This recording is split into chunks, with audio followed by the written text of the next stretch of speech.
সাভারে ফুটবল টুর্নামেন্টকে ঘিরে বয়ে গেল আনন্দের মেলা। দেশে নানা আন্দোলন সংগ্রামের সময় পার করে এমন বিনোদন দেখে সাধারণ মানুষের আনন্দের যেন শেষ নেই। দর্শনার্থীদের বসার স্থান ছিল কানায় কানায় পূর্ণ। বিভিন্ন বাসাবাড়ির ছাদে বসে খেলা উপভোগ করছে উৎসুক জনতা। এমনটি ঘটেছে সাভার পৌরসভার তারাপুর কলেজ মাঠে। শুক্রবার বিকেলে তারাপুর ফুটবল একাডেমির আয়োজনে ও যুবদল নেতা এমদাদ মিয়ার পৃষ্ঠপোষকতায় আরাফাত রহমান কোকো স্মৃতি ফুটবল টুর্নামেন্টের ফাইনাল অনুষ্ঠিত হয়। সে সময় সেখানে ব্রাদার্স FC 2.0 সাভার দল 4-2 গোলে টিম ইনফিনিট দলকে পরাজিত করেছে। এ সময় বিশিষ্ট ক্রীড়াবিদ ও সমাজসেবক কোহিনুর হোসেনের সভাপতিত্বে সেখানে প্রধান অতিথি হিসেবে উপস্থিত ছিলেন ঢাকা জেলা বিএনপির সিনিয়র সহসভাপতি খন্দকার শাহ মাইনুল হোসেন বিল্টু। বিশেষ অতিথি হিসেবে উপস্থিত ছিলেন মোহাম্মদ আনোয়ার হোসেন, সাবেক আহ্বায়ক বিরুলিয়া ইউনিয়ন বিএনপি সহ অনেকে। এ সময় এক দর্শনার্থী বলেন, খুব চমৎকার একটি খেলা আমরা উপভোগ করলাম। এ ধরনের খেলাধুলা আরো বেশি বেশি আয়োজন করা উচিত। এর ফলে সমাজে মাদকের প্রভাব অনেকটাই কমে আসবে।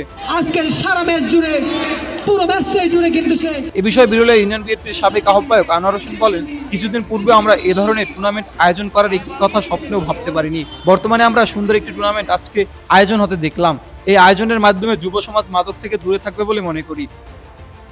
তো আমি এই তরুণ সমাজকে বলতে চাই যে আপনারা মোবাইল আসক্তি এবং মাদক দ্রব্যের ভয়াল থাবা থেকে বের হয়ে খেলাধুলায় উৎসাহিত হওয়ার জন্য বিনীতভাবে আমি অনুরোধ এবং আহ্বান জানাচ্ছি। এ সময় টুর্নামেন্ট পরিচালক ও পৃষ্ঠপোষক এমদাদ মিয়া বলেন, যুবকরা খেলাধুলার সাথে সম্পৃক্ত থাকলে সমাজে মাদকের প্রভাব অনেকটাই কমে যাবে। পুরস্কার বিতরণের মাধ্যমে তাদের খেলার প্রতি উৎসাহকে আরো বৃদ্ধি করার চেষ্টা করছি।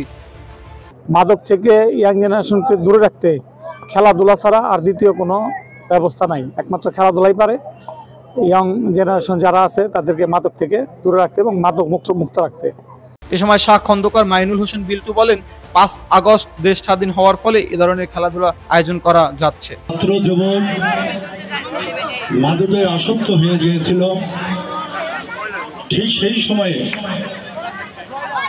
গত 5 আগস্ট ছাত্র জনতা আন্দোলনের মাধ্যমে এদেশে দ্বিতীয়বারের মতো দেশ স্বাধীন হয়েছে বিধায় আজকে আমাদের দেশে একটি পরিবেশ সৃষ্টি হয়েছে।